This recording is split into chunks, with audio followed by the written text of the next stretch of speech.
सभी को मैं Navneet Gautam's classes of physics में आप सभी का स्वागत करता हूं। तो बीएससी फर्स्ट सेमेस्टर के लिए आपकी यूनिट फर्स्ट चल रही है, जो आपकी बुक है Newtonian mechanics and wave motion, यानी बुक का जो पार्ट बी है।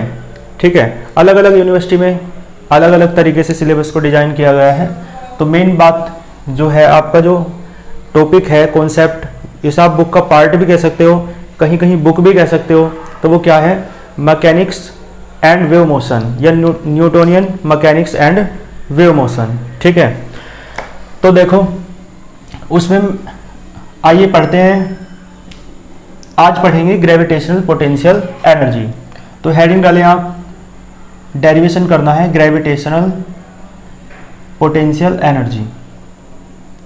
ठीक है, ग्रेविटेशन यानी अर्थ से संबंधित कोई है ना बात होती है तो उसे ग्रेविटेशनल कहते हैं, यानी गुरुत्वीय। ग्रेविटेशनल पोटेंशियल एनर्जी, तो पोटेंशियल एनर्जी तो है, स्थितिज ऊर्जा तो है, लेकिन वो किससे संबंधित है? ग्रेविटेशनल यानी अर्थ से रिलेटेड है, तो यानी गुरुत्वीय स्थितिज ऊर्जा कहेंगे हिंदी में। ठीक है, तो ग्रेविटेशनल पोटेंशियल एनर्जी क्लियर है, यानी गुरुत्वीय स्थितिज ऊर्जा। तो देखो अर्थ से रिलेटेड है, तो ध्यान देना, इसका डेरिवेशन करेंगे।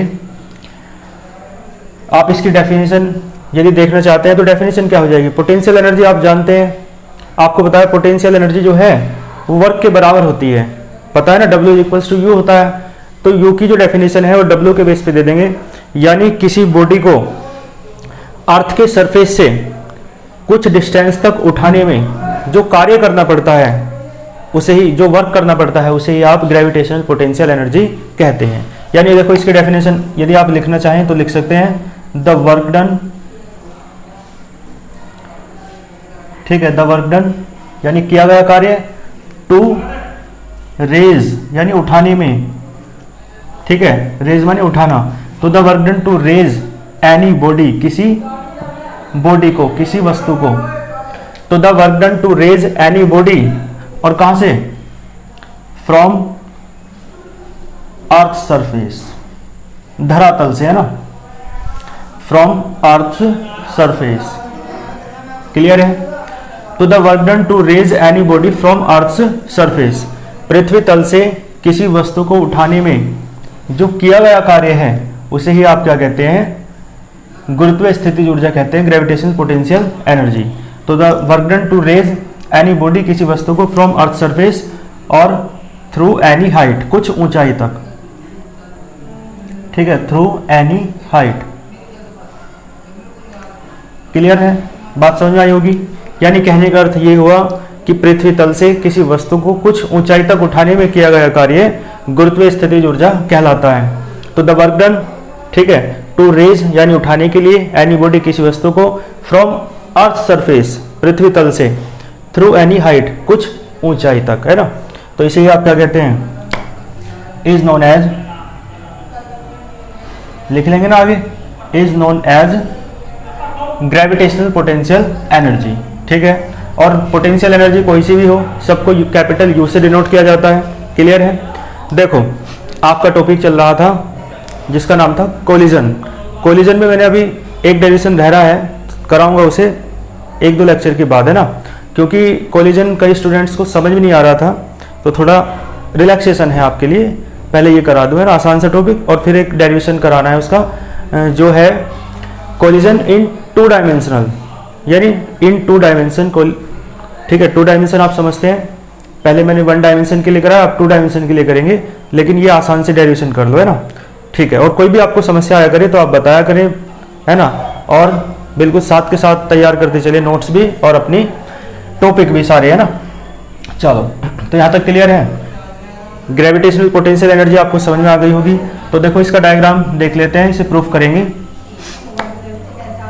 देखो अर्थ का सरफेस है, ये क्या है? अर्थ सरफेस, है ना, पृथ्वी तल है, और यहाँ पर कोई वस्तु रखी है जिसे आप उठाएंगे h ऊंचाई तक, है ना, स्मॉल h हाइट तक। ठीक है, तो यहाँ पर देखो ये कोई बॉडी है जिसका मास क्या है? m, और आप बताओ कोई भी बॉडी हो सबका वेट जो है वो कहाँ रहता है, डाउनवर्ड्स। ठीक है, F is equals to m में होता है, लेकिन यहाँ एक्सेलरेशन त्वरण कौन सा है, ग्रेविटेशनल एक्सेलरेशन। यहाँ त्वरण कौन सा है, गुरुत्वीय त्वरण। तो F इज इक्वल्स टू क्या है, mg। क्लियर है। W is equals to mg भी होता है, W और F बराबर होते हैं, तो W is equals to mg कह सकते हो, F is equals to mg भी कह सकते हो। वेट है ये जो कहाँ रहेगा, डाउनवर्ड्स। किसी भी वस्तु का जो भार है वो नीचे की ओर रहता है ना, अर्थ की सरफेस की ओर, ये तो सबको पता है, आपको भी पता होगा, है ना। चलो अब आप देखो, मास है और हमें इसे उठाना है, यहाँ से उठा के आए ना, तो हम भी तो फोर्स लगा रहे हैं ऊपर उठाने के लिए। तो हम जो फोर्स लगा रहे हैं उस फोर्स की डायरेक्शन क्या है, अपवर्ड्स। ठीक है, इस फोर्स की डायरेक्शन क्या है, अपवर्ड्स। और ये है एप्लाइड फोर्स, यानी जो हम फोर्स लगा रहे हैं कार्य करने के लिए, यानी वस्तु को उठाने के लिए जो हम बल लगा रहे हैं वो क्या है, F एप्लाइड लिख रहे हैं ना। ये क्या है, एप्लाइड। एप्लाइड माने लगाया जाने वाला बल। ठीक है, तो हम बल लगा रहे हैं तभी तो वस्तु ऊपर उठी, तो हमारे द्वारा जो लगाए जाने वाला बल है वो ऊपर की ओर है, लेकिन जो इसका भार है, वेट है, वो नीचे की ओर है। तो दोनों की डायरेक्शन अपोजिट है। इसका मास m है, द्रव्यमान, और ये जो बल है नीचे की ओर जो लग रहा है, जिसे आप भार कहते हैं, वेट कहते हैं, वो F is equals to mg है। W is equals to mg भी लिख सकते हैं। ठीक है, चलो क्लियर है यहाँ तक, कोई दिक्कत तो नहीं है, सभी को दिख रहा है। चलो तो बस यही इसका डायग्राम है। और मान लो कितनी हाइट तक उठाया आपने, h हाइट तक। कितनी हाइट तक उठाया आपने, h हाइट तक। इस बॉडी को आपने स्मॉल h हाइट तक उठाया है। ठीक है, चलो तो डेरिवेशन करते हैं। डेरिवेशन से पहले लेकिन थोड़ा सा आपको लिखना पड़ेगा, तो मैं एक बार बोल देता हूं। देखो, लेट अस कंसीडर, मान के चलते हैं, क्या मान के चलेंगे, ए बॉडी ऑफ मास m, है ना, इज रेज्ड, उठाई जाती है, थ्रू डिस्टेंस स्मॉल h। ठीक है, m का भी जिक्र हो गया, h का भी हो गया, जो दिख रहा है आपको सबका जिक्र करना है। तो let us consider a body of mass m is raised through small h height, और by applying the force F applied, है ना, F ऐसे शॉर्ट में लिख देना। तो कितना फोर्स लगाकर, F एप्लाइड फोर्स लगाकर, है ना। और the weight of the body is downwards, the weight of the body is downwards. Clear है। तो then from the diagram it is clear that, लिखना है यहां तक ऐसे। ठीक है, देन मैंने कहा then from the diagram it is clear that. क्या क्लियर है, देखो ध्यान देना, F एप्लाइड जो है ऊपर की ओर है ना, वेक्टर में रहने दो चाहे, F एप्लाइड ऊपर की ओर है, और ये F जो है, जो mg के बराबर है, वो नीचे की ओर है। तो दोनों की डायरेक्शन अपोजिट है, इसलिए क्या आएगा, माइनस आएगा। तो F एप्लाइड कितना हुआ, ये हुआ, F की वैल्यू रख दो माइनस का mg। यहां तक क्लियर है, कोई दिक्कत नहीं होगी। अब इसका डेरिवेशन करना है पोटेंशियल एनर्जी का, ग्रेविटेशनल पोटेंशियल एनर्जी। देखो, देन ग्रेविटेशनल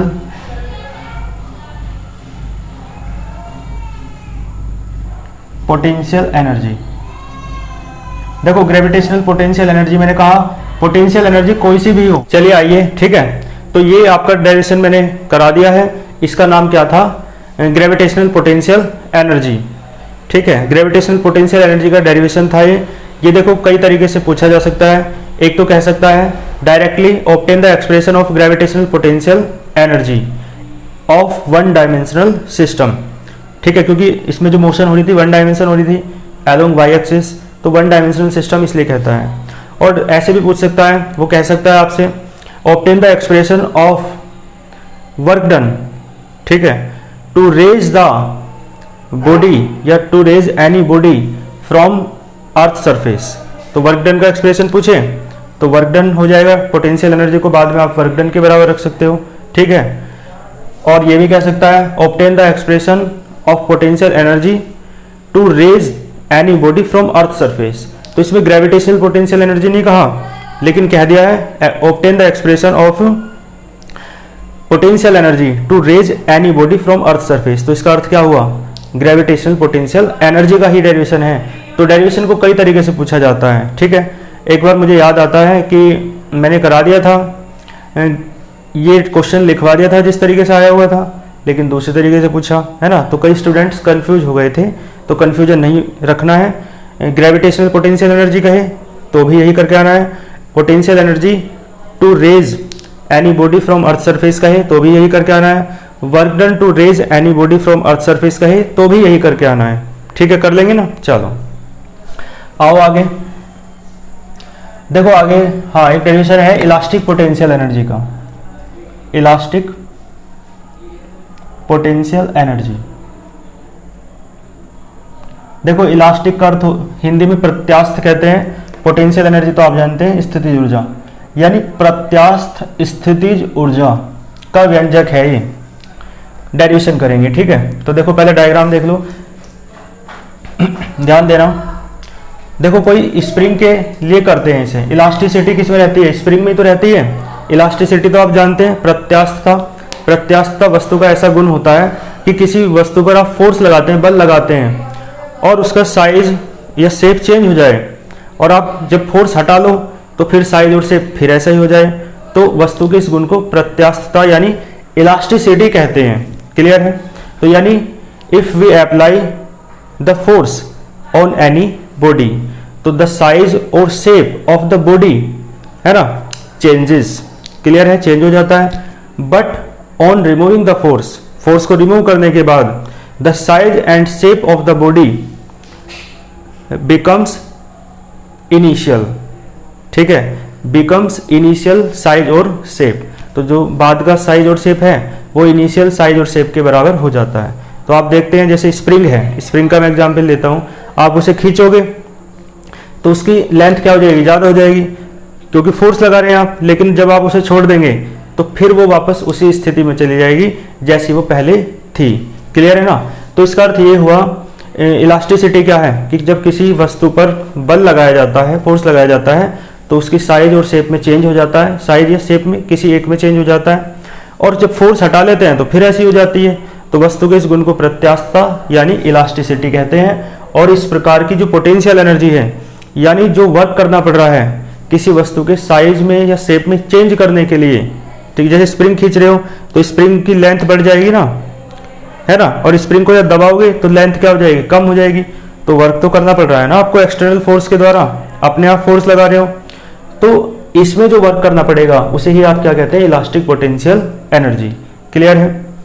चलो मैं इसकी डेफिनेशन लिख सकता हूँ, लिख देता हूँ। डेफिनेशन इसकी कई तरीके से लिखी जा सकती है। पोटेंशियल एनर्जी कौन सी है? ये इलास्टिक वाली, प्रत्यास्थता वाली, है ना।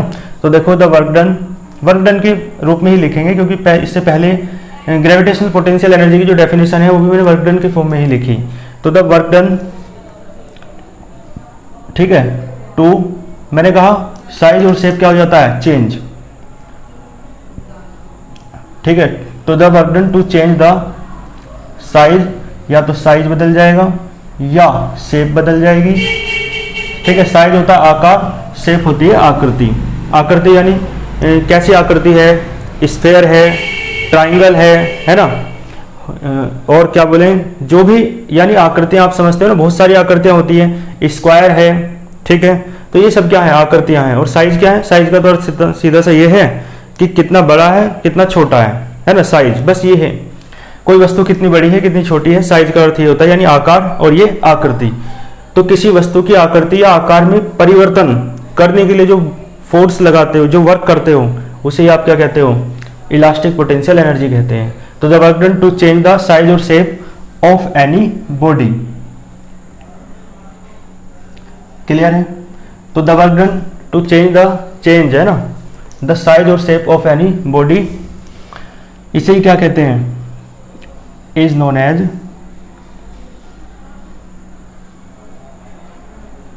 लिख लेंगे, इलास्टिक पोटेंशियल एनर्जी। इसे ही आप इलास्टिक पोटेंशियल एनर्जी कहते हैं। और पोटेंशियल एनर्जी कैसी भी हो, मैंने बताया कैपिटल यू से डिनोट करते हैं। अब आप एक बताओ, देखो इसका डायग्राम के माध्यम से मैं आपको समझाता हूं। ये ए स्थिति है, पोजीशन ए, कोई एक स्प्रिंग है, इस तरीके से है, ठीक है, एक स्प्रिंग है। इसका जो एक सिरा है वो तो दृढ़ है यानी स्थिर है, और दूसरे सिरे से एक ब्लॉक बंधा है, एक गुटका बंधा है लकड़ी का, है ना, या किसी भी चीज़ का हो सकता है जिसका मास कितना है m। ठीक है, अब देखो इस पर फोर्स लगाओगे आप, मान लो दूसरी स्थिति में, तो और इसे खींच रहे हो बाहर की तरफ फोर्स लगा के, तो इसकी लेंथ क्या हो जाएगी, बढ़ जाएगी ना, लेंथ क्या हो जाएगी, बढ़ जाएगी। तो ये यहां पर आ जाएगा। ठीक है, बताओ कोई दिक्कत हो तो। और ये क्यों आया इधर, क्योंकि फोर्स लगा रहे हैं बाहर की ओर, तो एफ एप्लाइड जो है वो कहाँ है, आउटवर्ड्स, बाहर की ओर, और इसका मास तो m ही रहेगा। देख लेना, दोनों छोटे बड़े नहीं होने चाहिए, बराबर से बनाना है ना। ठीक है, तो फोर्स बाहर की ओर लगाया, लेकिन आप एक बार बताएं मुझे, आप तो बाहर की ओर फोर्स लगा रहे हैं, जैसा आपने देखा था ना पिछले वाले डायरेक्शन में, आप तो ऊपर की ओर फोर्स लगा रहे हैं, लेकिन अपने आप ही एक फोर्स लग रहा था ग्रेविटेशनल फोर्स जो नीचे की ओर था, F equals to mg, minus का है ना, डायरेक्शन अपोजिट थी इसलिए माइनस था। तो वो अपोजिट डायरेक्शन में फोर्स अपने आप ही लगता है। देखो आप एक बताओ, जब आप स्प्रिंग को खींचोगे तो बाहर की ओर तो फोर्स आप लगा रहे हो, लेकिन स्प्रिंग अपने आप ही एक फोर्स अंदर की ओर लगाती है जो उस, है ना, इस स्थिति में होने वाली परिवर्तन का क्या करता है, अपोज करता है, विरोध करता है। मैंने बताया होगा आपको, एक फोर्स होता है रेस्टोरिंग फोर्स, या आपने पढ़ा होगा 11th क्लास में, रेस्टोरिंग फोर्स जिसे आप प्रत्यानयन बल कहते हैं। तो इसका अर्थ क्या होता है, जब किसी वस्तु की स्थिति में परिवर्तन किया जाता है तो वस्तु पर एक ऐसा बल कार्य करने लगता है, ऐसा फोर्स लगने लगता है जो उसे उसकी प्रारंभिक स्थिति में लाने का प्रयास करता है, यानी उसकी इनिशियल पोजीशन में लाने का प्रयास करता है। उस फोर्स को आप क्या कहते हैं, प्रत्यानयन बल कहते हैं, यानी रेस्टोरिंग फोर्स कहते हैं। तो ये फोर्स देखो डायरेक्शन कैसी होगी, हमारे द्वारा जो फोर्स लग रहा है वो इधर को है, उसकी डायरेक्शन अपोजिट होगी, क्योंकि स्प्रिंग को हम खींचते हैं ना तो फोर्स लगाना पड़ता है। हमें फोर्स क्यों लगाना पड़ रहा है, क्योंकि स्प्रिंग जो है, स्प्रिंग पर एक इंटरनल फोर्स लगता है जो उसे उसकी उसी अवस्था में रखना चाहती है जिस अवस्था में वो पहले थी, है ना। तो इसका मतलब है एक फोर्स इस साइड लगने लगेगा जिसे आप रेस्टोरिंग फोर्स कहते हैं। क्लियर है, तो ये है रेस्टोरिंग फोर्स और ये क्या है, एप्लाइड फोर्स, यानी प्रत्यानयन बल, और ये है कार्यरत बल। क्लियर है। एक स्थिति देखो इसकी अपोजिट भी हो सकती है, देखो कैसे, अब आप बाहर की ओर खींच रहे थे, क्या पता आप दबा दें स्प्रिंग को, तो दे दिया आप दबाओगे तो ऐसा हो जाएगा। ठीक है, इस तरीके से स्प्रिंग बन जाएगी, और आप देखें तो इस प्रकार से इस स्थिति में क्या हो रहा है, देखो मास तो m है। क्लियर है, आपने दबा दिया है स्प्रिंग को। अब देखो आपके द्वारा जो अप्लाइड फोर्स है वो तो इस तरफ है, लेकिन आप देखेंगे अब भी स्प्रिंग विरोध करेगी। यदि आप स्प्रिंग को दबाएंगे ना तो भी स्प्रिंग बाहर जाने का प्रयास करेगी, यानी रेस्टोरिंग फोर्स अब भी है अपोजिट डायरेक्शन में। ये क्या है, रेस्टोरिंग फोर्स। तो यानी आप जो भी काम करेंगे उसका विरोध होगा, है ना। ये यहाँ भी दिखता है और व्यवहार में भी दिखता है। इस संसार में आप कुछ भी कार्य कर लें हमेशा उसका विरोध होता है, इसलिए केवल अपने मन की सुने और एक सिद्धांत माने जो मैं आज आपको बताता हूँ।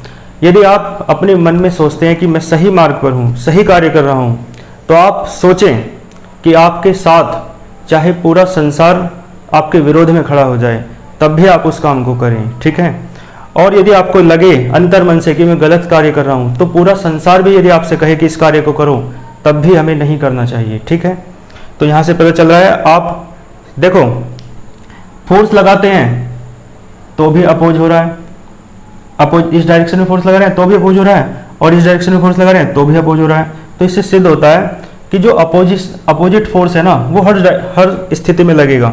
और इससे आप व्यवहार के लिए भी सीख सकते हो कि आप कुछ भी कार्य करेंगे, जो बुरे लोग हैं वो क्या करेंगे, हमेशा अपोज करते हैं। ठीक है, तो देखो फिजिक्स से व्यवहार की बातें भी सीखने को मिलती है। यहाँ तक समझ में आई बात। देखो अब यहाँ से एक लाइन खींच देते हैं।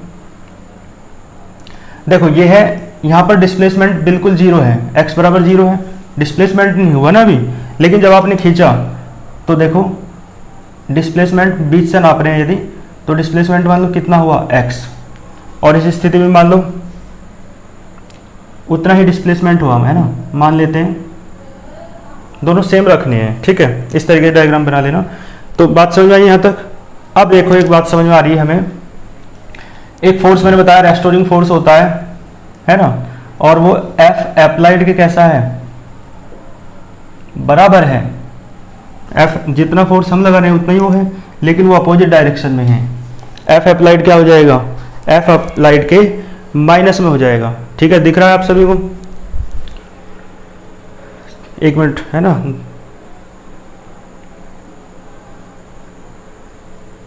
चलो, अब आपको ये भी दिख रहा है ना एफ अप्लाइड।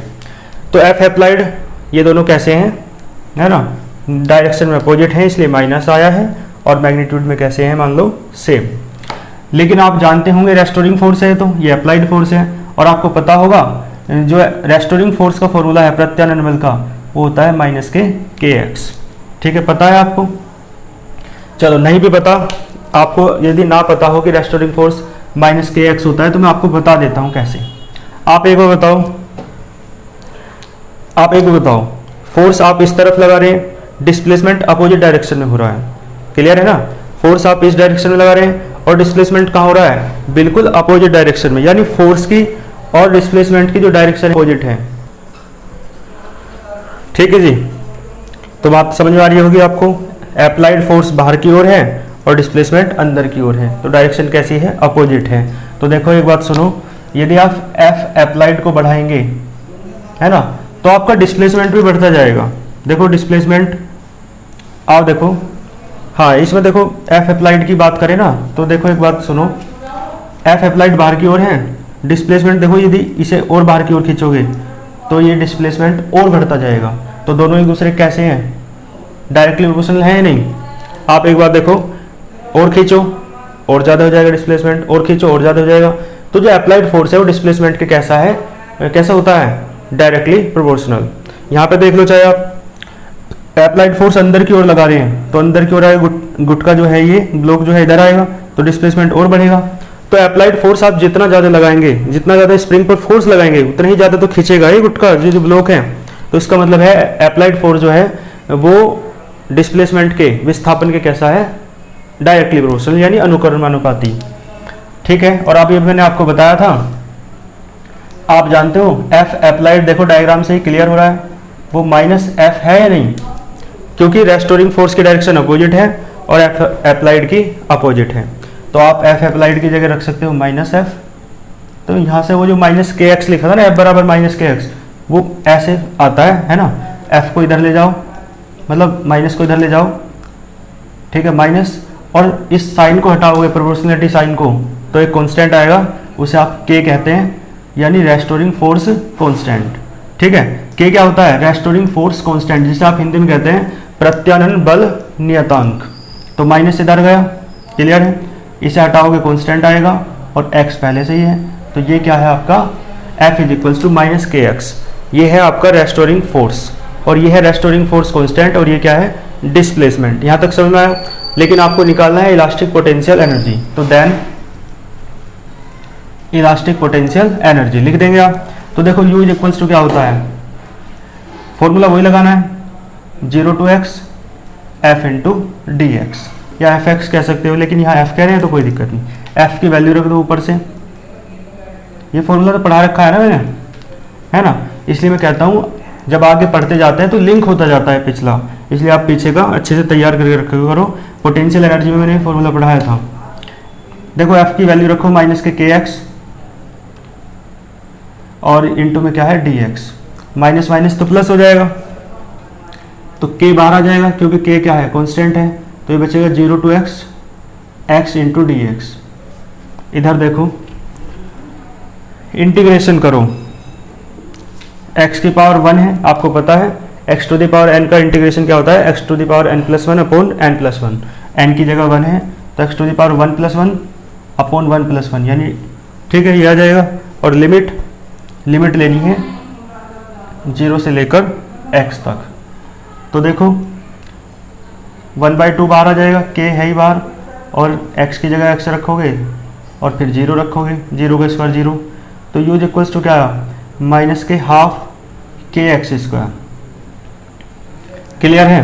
तो ये ही क्या थी आपकी इलास्टिक पोटेंशियल एनर्जी, इसमें आपको कोई दिक्कत नहीं होगी। ये डेरिवेशन आपने 11th क्लास में तो पढ़े ही हैं, तो आपके लिए कोई नई बात नहीं है, कर लेंगे ना बहुत अच्छे से। तो मैंने इस लेक्चर में ये आसान से डेरिवेशन रखे क्योंकि आपने 11th क्लास में पढ़े हैं, ठीक है, कर लेंगे आप अच्छे से। तो है ना, बताया करें, प्रतिक्रिया दिया करें, आपको समझ में आ रहा है नहीं आ रहा है, या समझ में नहीं आ रहा है तो कौन सी बात समझ नहीं आ रही है, समस्या के समाधान के लिए हम हैं ही तत्पर आपके लिए। ठीक है, तो आप बताया करें बिल्कुल अच्छे से और बहुत अच्छे से पढ़ते रहिए। अपना ध्यान रखिए, मिलते हैं फिर नेक्स्ट लेक्चर में और अपनी बातें पहुंचाते रहिए। ठीक है, और अब क्लास देखो मैं कहता हूँ आपसे, है ना, एक निस्वार्थ भाव से है, तो आपका स्नेह आपके प्यार मिलता रहना चाहिए। वो किस रूप में, आप अपने साथ के जो स्टूडेंट्स हैं उन तक वीडियो को अधिक से अधिक शेयर कीजिए। ठीक है, ताकि अन्य लोग भी आपकी तरह लाभान्वित हो सकें। समझ रहे हैं ना आप? चलो, तो यहाँ तक बहुत अच्छे से पढ़िए। नोट्स PDF के आपको मिल जाएंगे ग्रुप में। ग्रुप का लिंक वीडियो के डिस्क्रिप्शन बॉक्स में, आप वहाँ से जाकर ज्वाइन कर सकते हैं। ठीक है, तो साथ साथ तैयार करते चलें, नोट्स बनाते चलें, अच्छे से पढ़ते रहिए। वीडियो आपको मिलती रहेंगी। मिलते हैं फिर नेक्स्ट लेक्चर में। All the very best.